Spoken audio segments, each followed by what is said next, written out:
votre nom d'abord, la première lettre de votre prénom et votre campus, s'il vous plaît.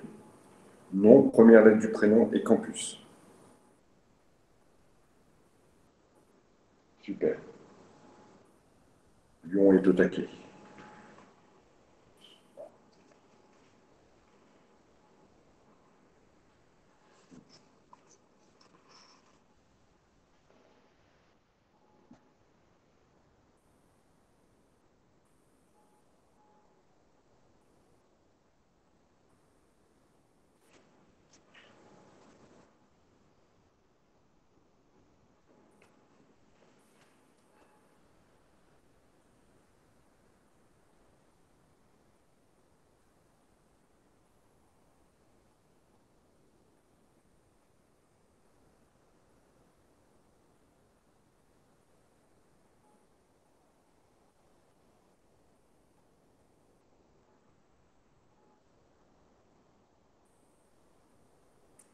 Vous tapez simplement sur votre... Il n'y a pas de lien en particulier, mademoiselle. Vous tapez kahoot.it sur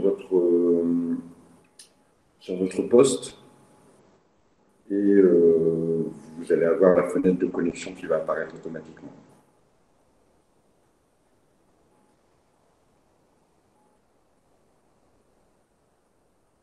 Voilà, cherchez votre prénom.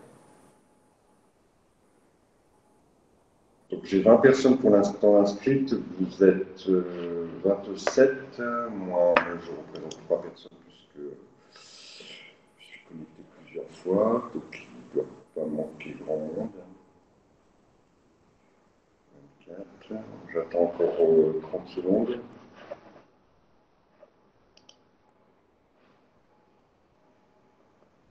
Voilà, vous avez réussi, mademoiselle, parfait. 21 personnes sur les 27.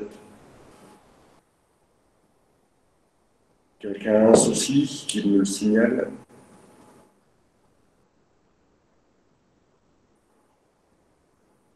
Bon, pas de signalement, on va pouvoir commencer.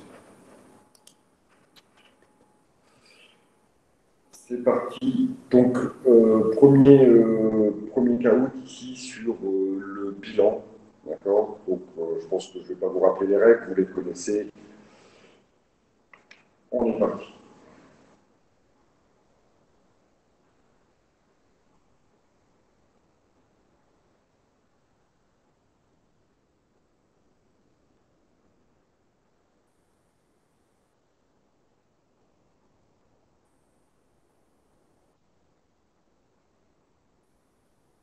Un de ces éléments ne concerne pas le bilan. Les immobilisations corporelles, les disponibilités, le capital ou le chiffre d'affaires. Quel est, parmi ces quatre éléments, celui que l'on ne retrouve pas, dont l'information n'est pas donnée par le bilan?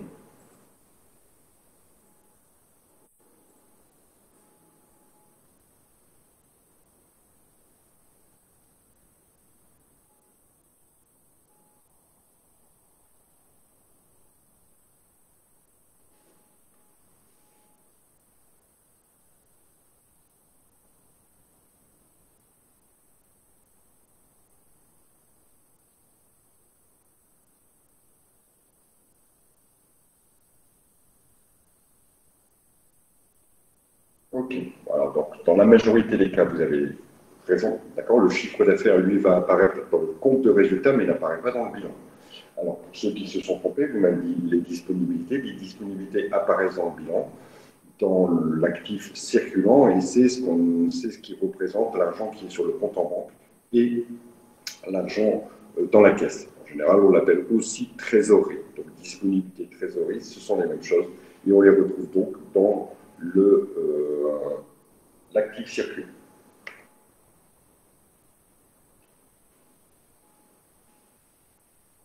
Alors, Lyon est en tête devant Paris.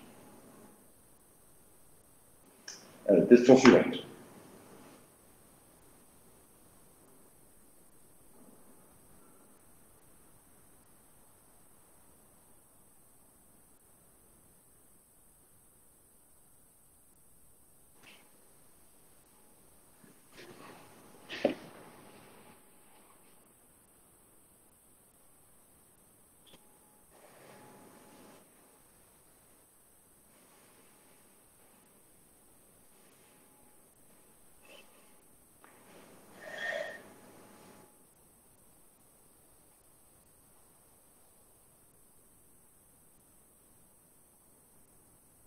Alors effectivement, si le résultat, je vous rappelle, hein, on le trouve dans les capitaux propres au passif du bilan, dans la partie haute à droite. Si le résultat est négatif, ça veut dire que l'entreprise a généré une perte, d'accord? Elle n'a pas réussi à faire de bénéfices, donc elle a généré une perte. Ce même résultat, on le retrouve, c'est peut-être l'un des seuls éléments. Alors, je vais répondre à votre question, je finis d'abord ce que j'étais en train de dire. C'est l'un des seuls éléments qu'on retrouve et dans le bilan et dans le compte de résultat. D'accord. Alors, vous m'avez dit, et c'est bien de pouvoir discuter, hein, il n'y a pas de souci là-dessus, c'est possible que c'est jaune ou vert aussi. Alors, que les clients n'ont pas réglé leur facture, non. Et que ça ne veut pas dire que les dettes ne sont pas payées. D'accord. Ça n'a pas de rapport. Je vais vous prendre un exemple. Imaginons que j'ai facturé 100 000 euros à un client. D'accord. Que cette opération m'a coûté 50 000 euros. D'accord. Que sur mon compte en banque, j'avais 150 000 euros. Donc, j'ai pu payer mon fournisseur pour 50 000 euros. D'accord. Et mon client peut avoir pris du temps pour me payer parce qu'on a accordé. Ça n'a aucune influence sur le résultat de l'entreprise. Le résultat de l'entreprise ne se calcule pas sur les flux financiers, mais sur les flux économiques. Ce n'est pas parce que le client a payé ou n'a pas payé que ça va générer de la perte ou du bénéfice. À partir du moment où j'ai édité la facture, voilà, ça concerne les ventes. Une fois que la vente est faite, c'est du chiffre d'affaires. Le client a payé ou n'a pas payé, c'est autre chose. C'est aussi important, d'accord. Il n'y a pas de souci là-dessus. Mais ce flux financier, ce flux d'argent ne détermine pas si j'ai gagné ou pas de l'argent. C'est un peu paradoxal, je vous le concède. C'est un peu paradoxal parce qu'on se dit j'ai gagné de l'argent, mais je ne l'ai pas encore. Oui, c'est possible. Vous pouvez avoir gagné de l'argent, mais ne pas encore avoir eu cet argent. Je prends un exemple.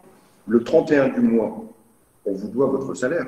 Donc concrètement, vous avez gagné cet argent, mais vous ne serez payé que le 5. Pendant ces 5 jours, théoriquement, vous avez cet argent, mais il n'est pas encore sur votre compte. D'accord. Mais théoriquement, vous avez cet argent. Alors, les dettes passives peuvent aussi dépasser l'actif. Non, non, les dettes ne peuvent pas dépasser l'actif, d'accord. Tout simplement parce que dans la conception de l'organisation de la comptabilité, le passif égale toujours l'actif, d'accord, ou l'inverse. Les deux sont égaux. L'actif et le passif sont toujours égaux, d'accord. On va me dire, bah oui, mais alors comment ça se fait qu'une entreprise peut être en difficulté et qu'on dit qu'elle n'a pas assez, parce qu'on peut avoir du passif négatif. Ce qui veut dire qu'à un moment donné, il y a un rééquilibrage qui se fait et qu'effectivement, il y a une partie des dettes qui ne peuvent plus être payées, c'est quand l'entreprise est en grande difficulté. Mais sur le principe, l'actif et le passif sont toujours égaux. Excusez-moi, j'ai une question. Pour les résultats, on peut avoir zéro parce que quand je fais mon stage à Restoco, bah, ils ont dit c'est bien qu'on ait zéro. Oui, on peut avoir un résultat. Avantage d'avoir bénéfice. Alors, il se peut effectivement qu'on ait un résultat à zéro, alors c'est très rare, évidemment, mais il se peut qu'on ait ni gagné, ni perdu d'argent. Il se peut qu'on ait un équilibre dans l'entreprise, c'est-à-dire qu'il y ait autant de chiffre d'affaires, autant de produits que de dépenses. C'est d'ailleurs la situation quand l'entreprise est à l'équilibre et qu'elle a trouvé son seuil de rentabilité.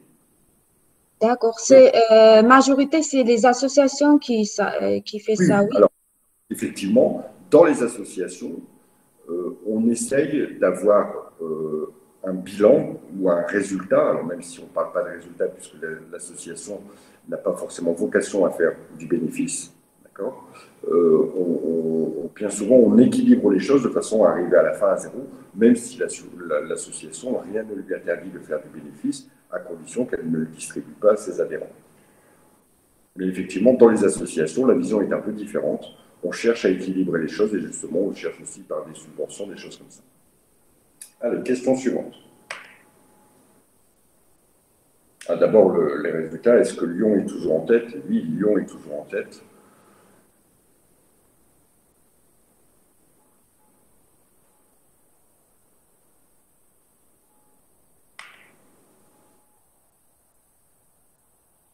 Est-ce que c'est vrai ou est-ce que c'est faux? True, ça veut dire vrai, bleu, et false, ça veut dire faux, hein, pour ceux qui sont mauvais en anglais.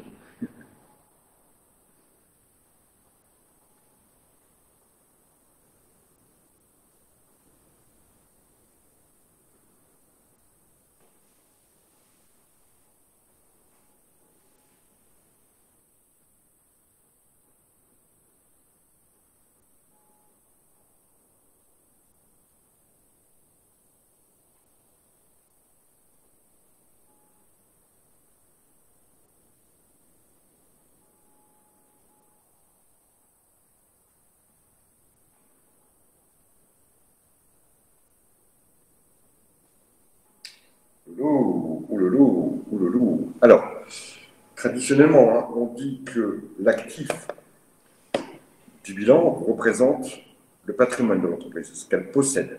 D'accord? Alors, globalement, on pourrait dire aussi que c'est cette notion-là, hein, que globalement, le bilan représente le patrimoine de l'entreprise. Le patrimoine étant composé de biens ou de choses que l'on détient et de dettes que l'on doit. Mais ici, on va nous, et je vous les présenter comme ça, pour avoir une meilleure représentation, se dire que l'actif représente le patrimoine, le stock c'est du patrimoine, oui, sans aucun souci, c'est bien. Vous, l'image du patrimoine que vous avez, c'est ce qui m'appartient. Le stock vous appartient tant qu'il n'est pas vendu.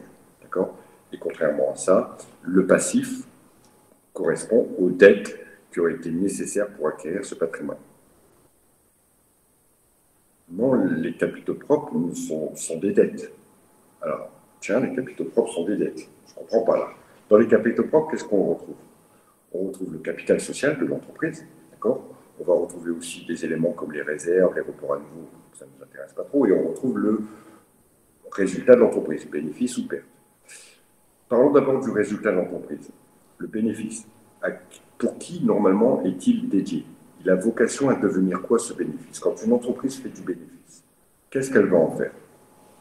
À qui elle va penser en premier? Elle va penser en premier à ses associés. Le bénéfice, il a vocation, après, elle pourra peut-être penser à investir, mais au départ, au départ, les associés ont le droit au bénéfice. Éventuellement, ils peuvent se dire, c'est mieux de le laisser dans l'entreprise pour faire des investissements, etc.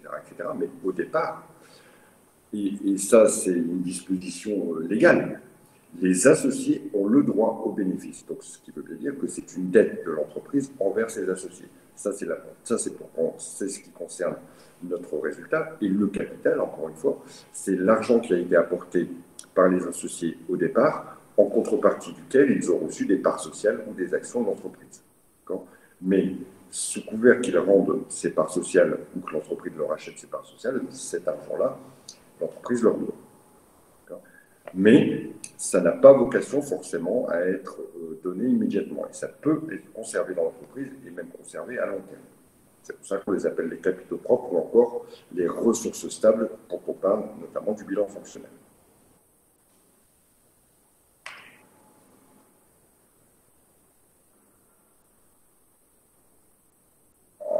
Voilà, notre Françoise a pris la tête, suivi de près par ça.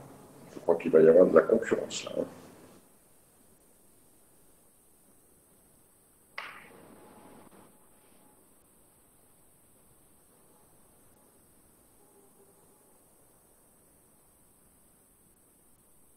Parce que je vous ai donné la réponse. Celui qui ne me donne pas la bonne réponse,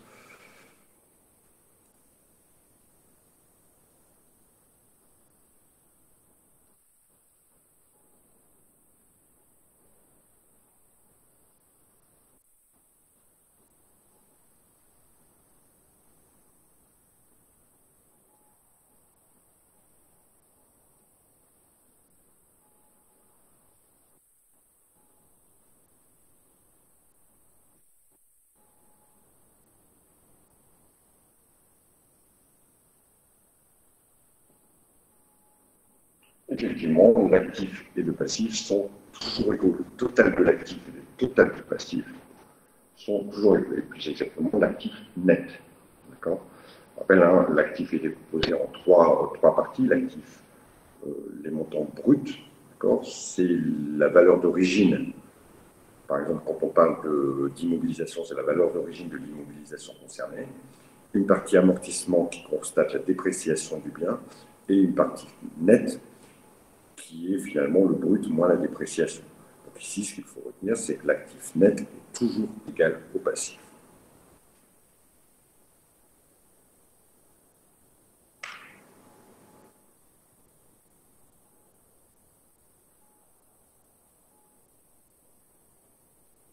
Bravo Françoise, c'est toujours devant. Allez, question suivante.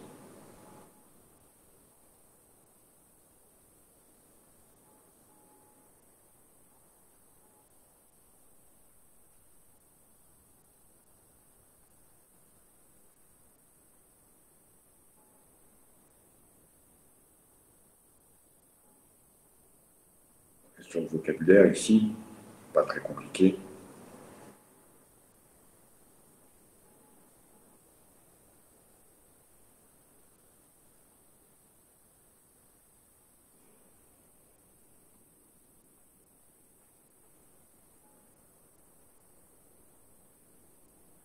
Alors bravo aux 17. Pour les 4 qui ont opté pour l'actif mobile, je crois que jamais j'ai employé ce terme d'actif mobile. On a parlé d'immobilisation, effectivement. Et l'actif des biens, pareil. Ce n'est pas un terme qu'on a déjà employé. L'actif est composé de 2 grands blocs, l'actif immobilisé et l'actif circulant.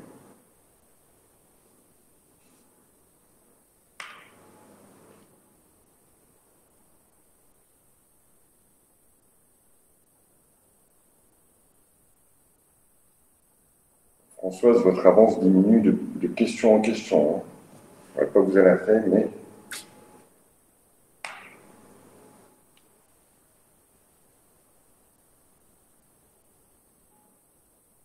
Donc, question de rapidité, j'espère pour vous ici.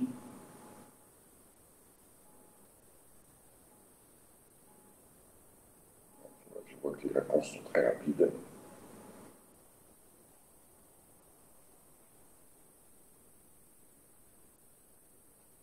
Par contre, celui qui arrive à me dire que le capital fait partie de l'actif, alors que depuis le début, on parle du capital dans les capitaux propres ou passifs du bilan, peut-être que le doigt arrivé. Donc effectivement, le capital, il est composé des apports initiaux des associés. Au moment où la société va se former, les associés ont obligation, pour certaines formes juridique, de déposer un capital. Il est notamment dans la SARL, le URL et la SAS et la SASI de 1 euro au minimum et de 37 000 euros pour la SA. Ce capital, c'est une des conditions essentielles et obligatoires de la constitution de la société. Donc, ce capital, il est inscrit au passif du bilan dans la partie des capitaux propres.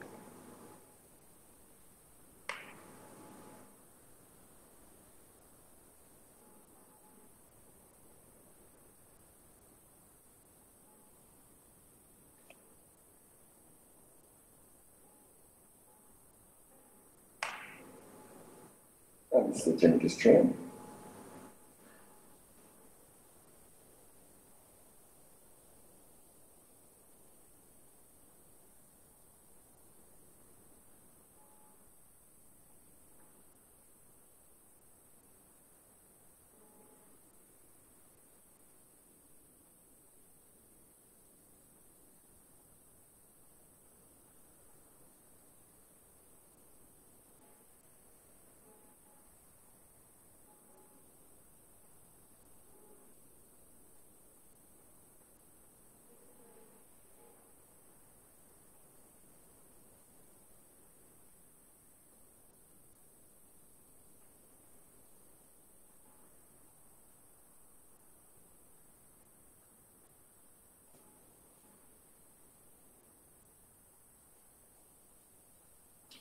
Il reste 5 secondes. Je crois qu'une ou deux personnes n'ont pas répondu à la question.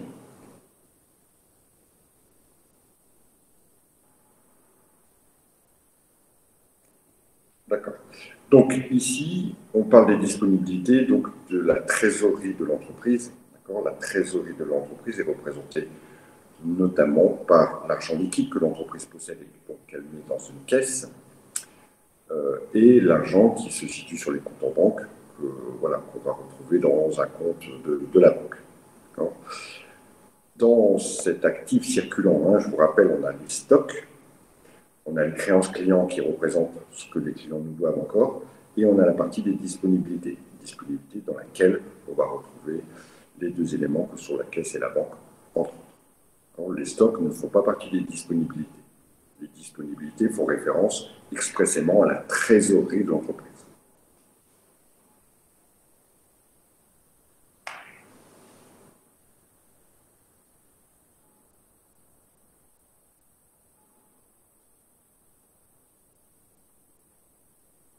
Allez, question suivante.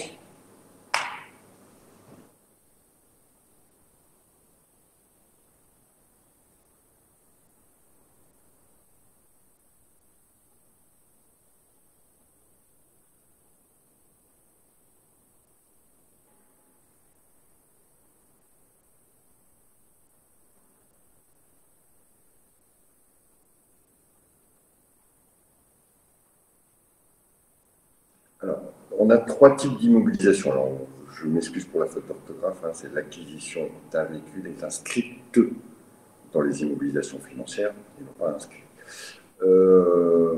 On a trois possibilités dans les immobilisations. Les immobilisations sont classées en trois catégories. La première catégorie, c'est ce qu'on appelle les immobilisations incorporelles.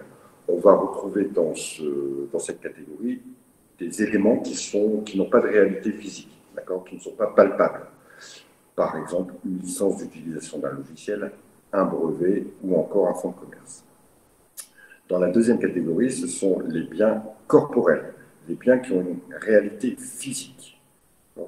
Dans cette deuxième catégorie, on va pouvoir retrouver, par exemple, des terrains, des immeubles, du matériel industriel, de l'outillage, des ordinateurs et du matériel de transport. Ici, un véhicule va donc faire partie des immobilisations corporelles et non pas des immobilisations financières. Les immobilisations financières étant, par exemple, des titres de participation que je détiens dans une autre société, des parts que j'aurai dans une autre société.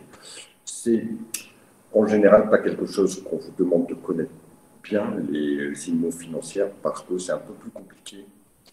En tout cas, ici, l'acquisition d'un véhicule est inscrite pour son montant hors taxe dans la partie immobilisation corporelle et non pas financière.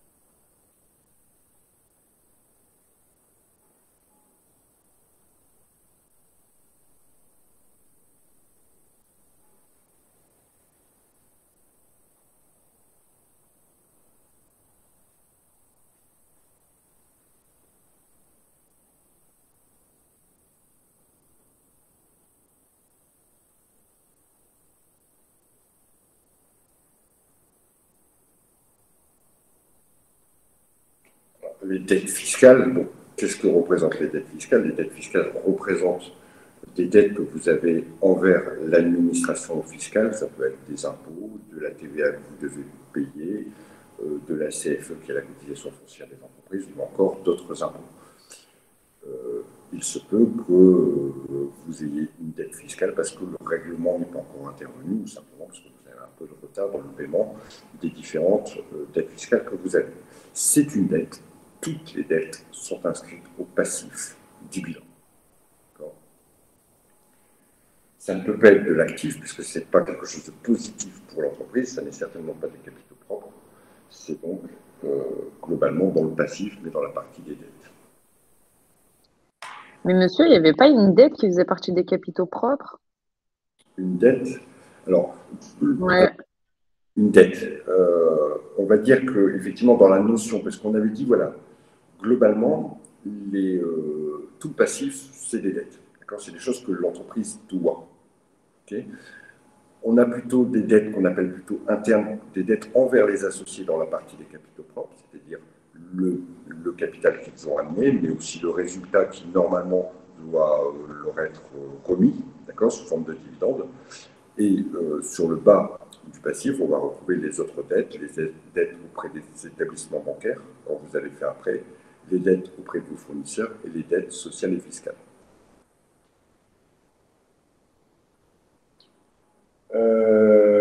Let's go. Si j'ai répondu à votre question, c'est bon?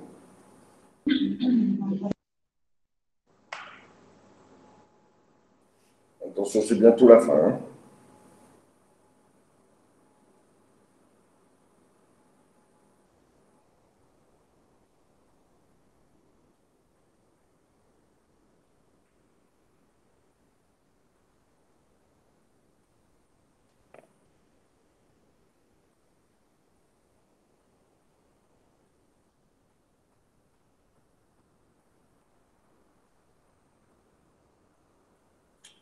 Ça marche, pas de souci là-dessus.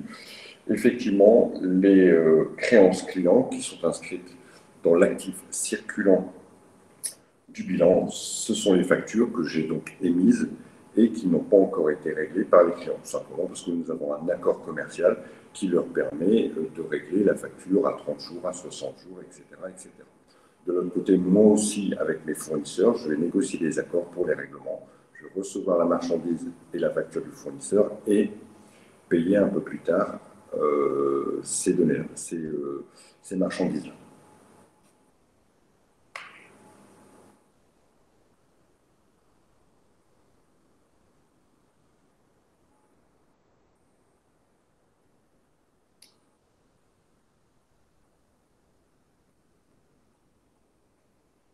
Allez, dernière question.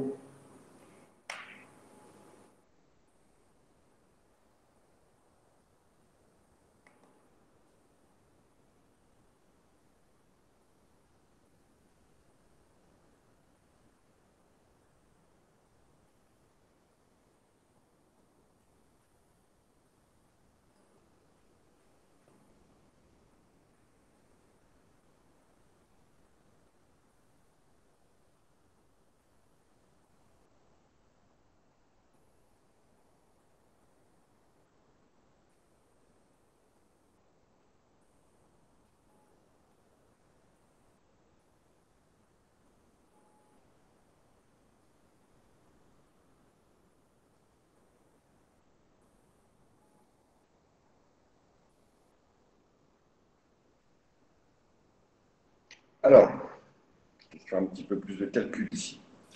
Les capitaux propres sont composés du capital, des réserves et du résultat.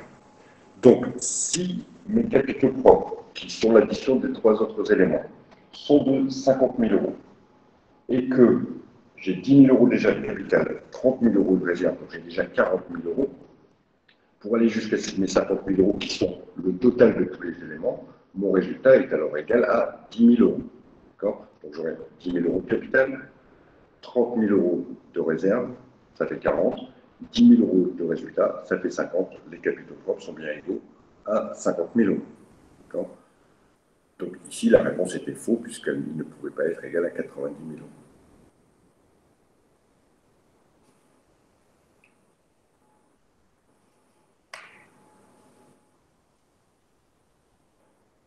Alors, finalement, bravo à Françoise.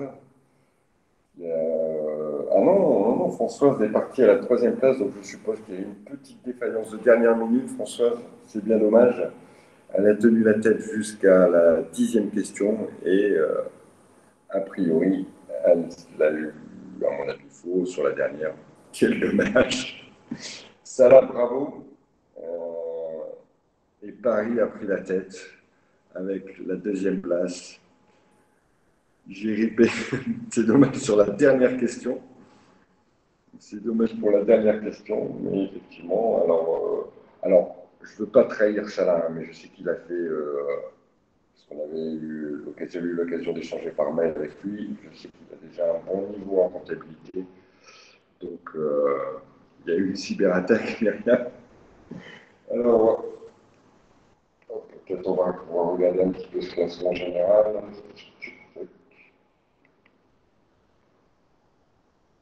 L'erreur ne pardonne pas au cas où, c'est vrai. C'est vrai.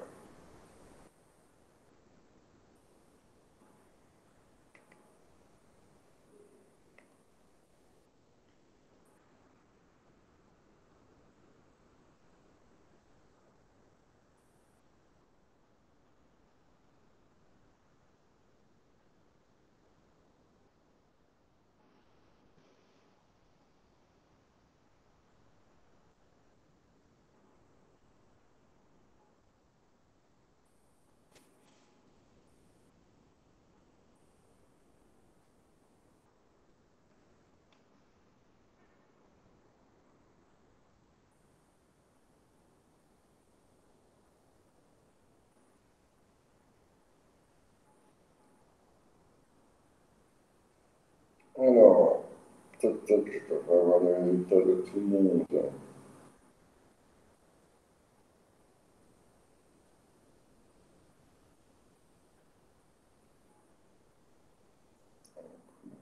Déjà, avec la question. Les plis.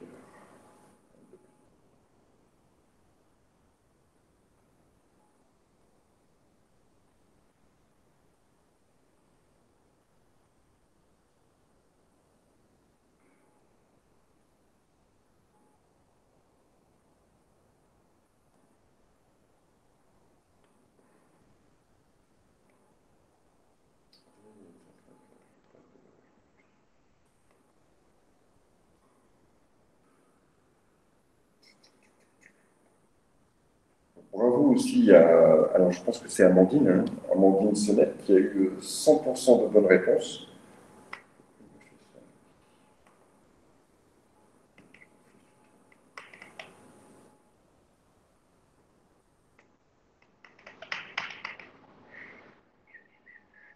Donc, je disais bravo aussi à Amandine, hein, un peu moins rapide que Salah, mais Amandine a eu aussi 100% de bonnes réponses.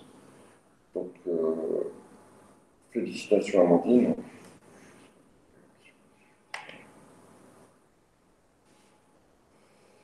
Hop, je vais découvrir un peu votre classement. Donc, on a Paris-Paris, Lyon-Lyon-Lyon, Paris-Paris, Lyon-Lyon, voilà, ça s'équilibre un petit peu, hein, un petit peu tout ça.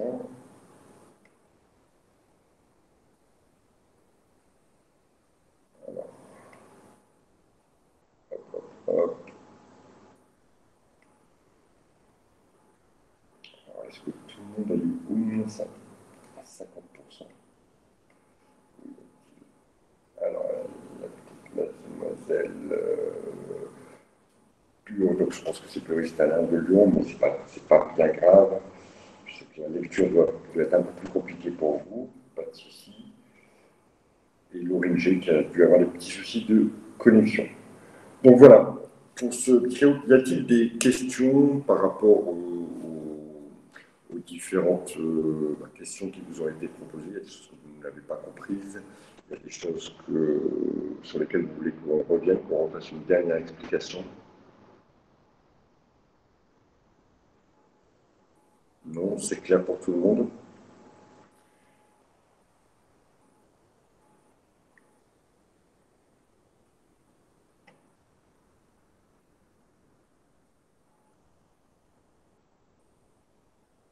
Alors, quelqu'un s'appelle CS Paris. Ça va être difficile de vous identifier, mademoiselle CS ou monsieur CS Paris. Oui, pardon, c'est Claire Salançon. D'accord.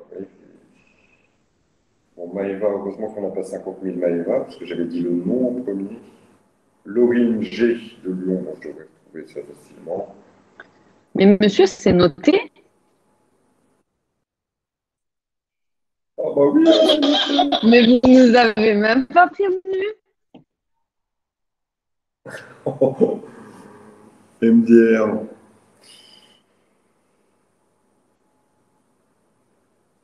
Oh non, MDR. Estelle, bon, vous avez pas... Non, mais monsieur, moi, je propose qu'on recommence parce que nous, on pensait que c'était le timing qui comptait. Et alors, parce que pensez, mademoiselle, que parce que c'est une note qui va compter, et mieux répondre.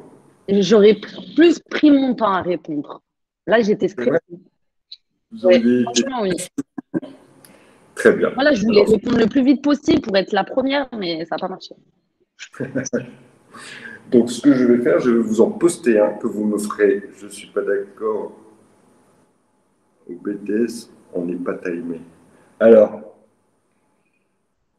pour affronter la fronde générale, non, pas de note, monsieur. Je vais vous en poster un deuxième. D'accord, alors malheureusement, on ne pourra pas le faire ensemble ici. Donc, vous aurez jusque lundi pour le faire. D'accord, comme on avait déjà fait, hein, vous allez sur votre net campus, vous aurez jusque lundi, et je le dis officiellement, Myriam, il sera donc noté. D'accord, il sera noté. Regardez le thème avant, comme ça vous allez réviser un petit peu. Et après, donc, enfin, il sera noté. Il servira pour votre évaluation. Alors, la semaine prochaine, on va repasser un chapitre de révision avant de revenir sur des choses. La semaine prochaine, il y en a qui sont en vacances. Paris, non, Lyon, non. On est en vacances. Tout le monde est en vacances. Oh, bah, d'accord. Lyon est en vacances et Paris aussi. Non, Paris, on n'est pas en vacances, mais on vous Mais attend on quand a, même. mais on n'a pas cours. C'est ça? Mm. D'accord. Donc, je vais mettre, on reprend le 2 mars. Ok, je vais mettre les chapitres à réviser, enfin, le nouveau thème qu'on va voir en révision. On va passer sur les cours complets, d'accord, à partir de lundi, le 2 mars. Et je vais vous mettre un ou deux caouts à faire pour. Bon, je vous mettrai les dates, je vous laisserai 3-4 jours à faire. Hein. D'accord. Les trucs qui sont mis dans l'onglet sur les campus. Oui, voilà. D'accord. Ça marche pour tout le monde? Bon, bah écoutez, il n'y a pas de questions? Pas de problème là-dessus, hein. On est d'accord? Je vais vous laisser avec 5 minutes d'avance. Bonnes vacances pour celles qui sont en vacances. Vous mettez quand le caout? Bah, peut-être là. Peut-être j'ai 5 minutes avant de prendre mon autre cours. Il sera midi 6, mais maintenant je le fais entre les midis, comme ça vous pourrez partir en vacances tranquille. Ça marche? Allez, je vous souhaite un très bon week-end à tous. Et puis on se dit au 2 mars. Reposez-vous bien pendant les vacances. Profitez-en aussi pour réviser un petit peu. Et puis on se voit après. Ciao à tous.